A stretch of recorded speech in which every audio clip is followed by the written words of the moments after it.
All right, my friends, so I'm listening to my man Wade Pfau give a presentation in Philadelphia someplace. My Canadian brother from another mother, Ross, has sent me this video that Wade just did, I think about a week or so ago. Still got my Pats hat on, by the way, where he's doing a presentation in advance of his forthcoming book, which I think my man Sergio from California has said he just released. And it's a book I want to get and read.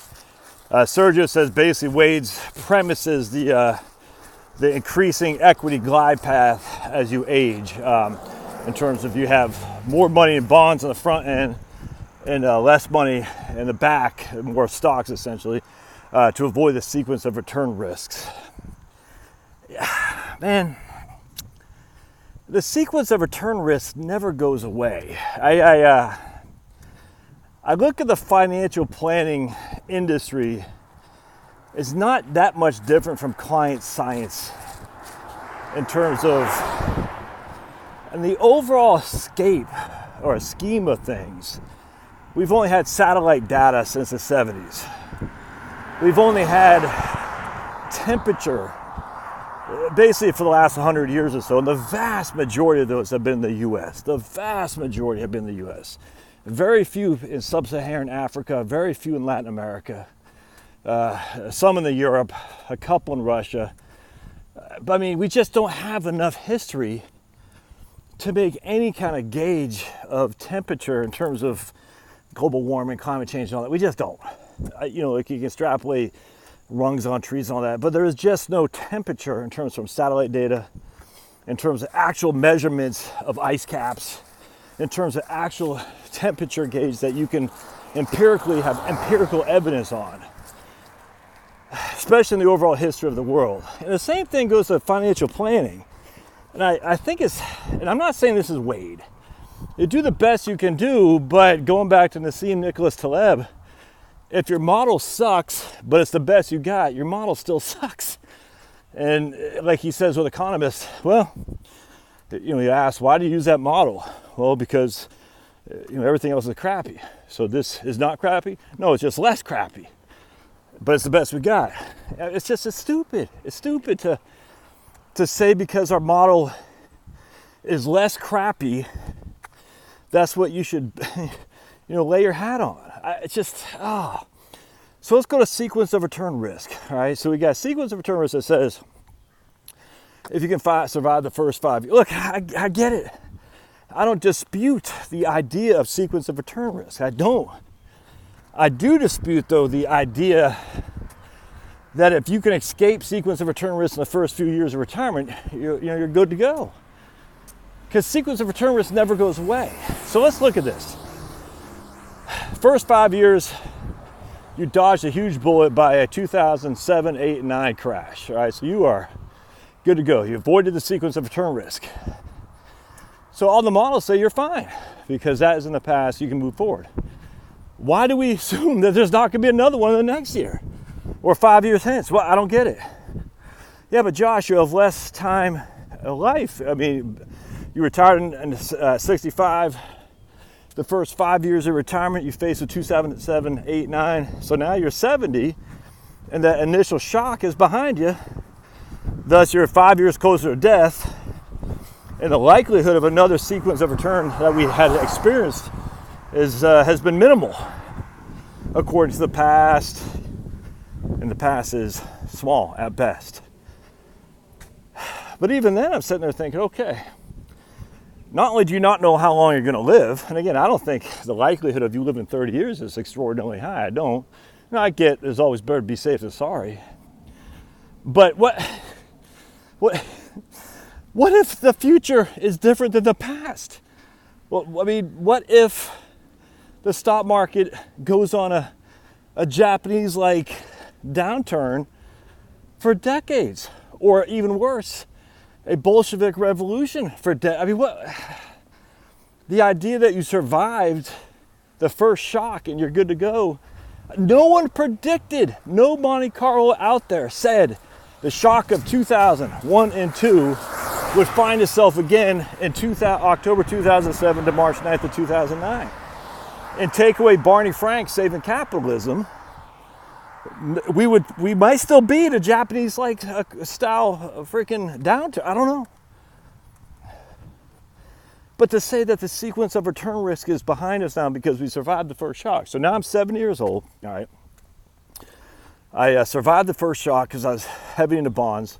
My increasing equity glide path is now where I was, we'll say 50-50. Now I'm 70-30. I'm just using that for an example. All right. I can handle a decline again like I felt 5 years previous because I dodged the first shock. You see what I'm saying? You're 70 years old. Yeah, you're 5 years closer to death, but A, we don't know when that death is going to be. B, you're 5 years out of the workforce, 5 years less able to go back to work. And what happens if there's another shock? But now you're 70% equity, 30% bonds. The sequence of return risk is still there.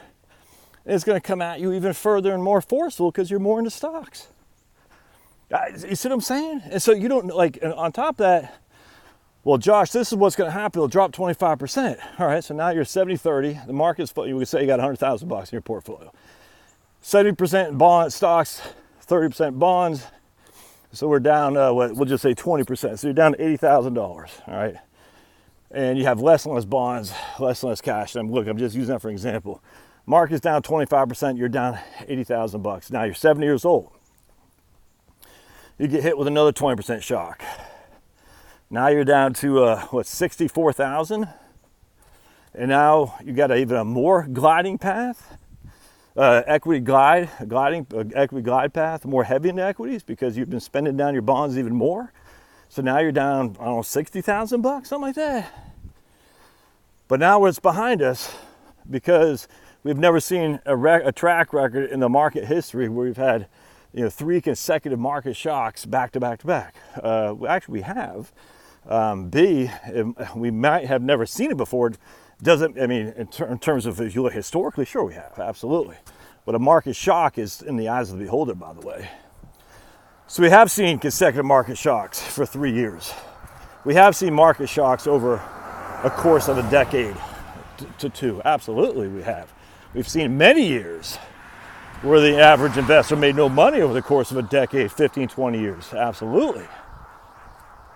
A lot of it is based on policy decision making too, by the way, which, while you can look at in the performance records of the market, historical data, again, which is limited in of itself, you don't know what the policy prescriptions are going to be at any time soon. You have no clue. I mean, who's going to be president, who's going to be Congress, we have no idea. What's the government, what's the U.S. going to look like in terms of demographics? Old versus young. I mean, all that stuff changes. There's no way to anticipate that. To extrapolate any meaning from that, by the way, to say, oh, the market shocks of the past, we can lay our hat on in the future. No way to do that. So you're sitting there saying, okay, I got an increasing equity glide path because I dodged the sequence of return risk. Now I'm 75 years old. I got $60,000 in my portfolio. Basically 80% stocks, 20% bonds. Historically, I've done just fine. Historical kind of like data when it comes to temperatures, all in the U.S., very few worldwide, very few from a satellite, and who knows what the tampering or the legitimacy of those thermometers have been anyway. Same thing here. The history of this is very, very limited, heavily dominated in the U.S., which was the emerging market for the last century. It just, it never goes away. You're 75 years old, you've dodged 2 sequences of return risks, you still have less money you did, big time, but now you're more heavy in equities. Now you're more likely to hang in there when you get another 20% decline because the sequence of return risks are behind you. Well, Josh, I only have 15 years before I die. All right, well, you also have 45% down in your portfolio, and I'm, whatever it is, I don't know, 35% down, whatever, because the historical numbers didn't show what could happen, and so because it didn't show what could happen, we have no idea what to expect going forward. But all I know is you're down to $60,000 on a $100,000 portfolio. Yes, you're 10 years older, but if we get another 30% shock in the next 5 years, yeah, you'll be another 5 years older, but You think you're going to be hanging in there in an increasing equity glide path? I don't think so. In fact, I would highly anticipate the answer is no on that. And this is why, I mean, I'm a broken record, man, but the idea of leveraging in order to put in the market for anything on your real estate, anything, it's just insanely insane to me. Insanely insane. To say I'm going to borrow against XYZ, take on a debt payment in order to throw in the market because a spreadsheet shows based on a tiny subset of data that I'll do better. It's just crazy talk. Crazy talk. You know, just going back to Taleb, rule number one is you got to survive. Don't get killed. Rule number one. That means you might leave some on the upside if the market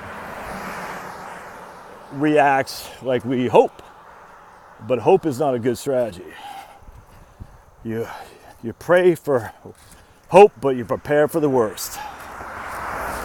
And going to a higher equity glide path, I got no qualm with that necessarily. I'm not saying don't do it. I'm just saying be advised.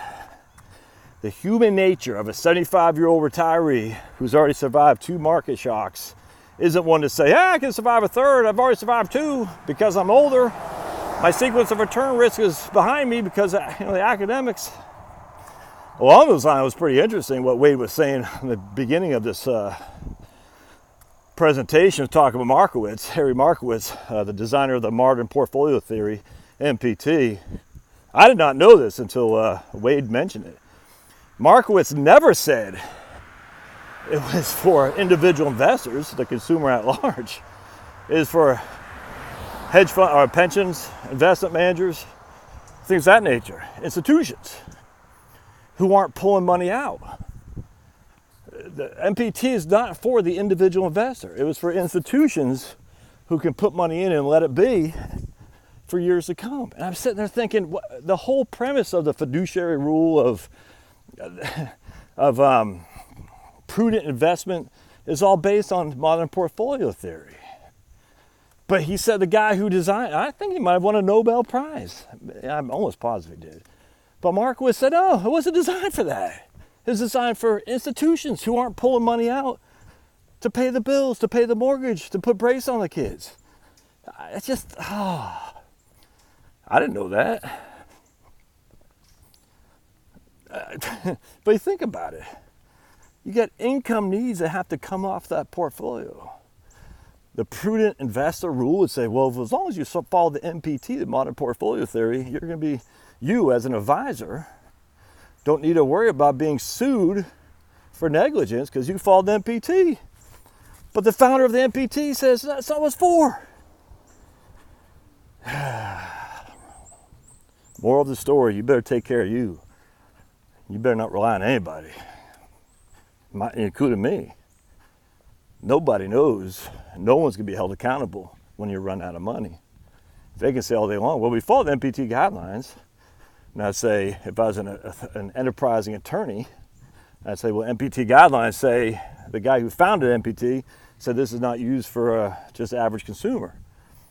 But then they'd say, well, FINRA and the DOL, Department of Labor, have all agreed that MPT is the best we got. Again, going back to Nassim Nicholas Taleb. Just because your model is better than all the other crap out there, if it's still crappy, it's still crappy. And when it comes to average Joe, just got to be careful. All right, we'll see you.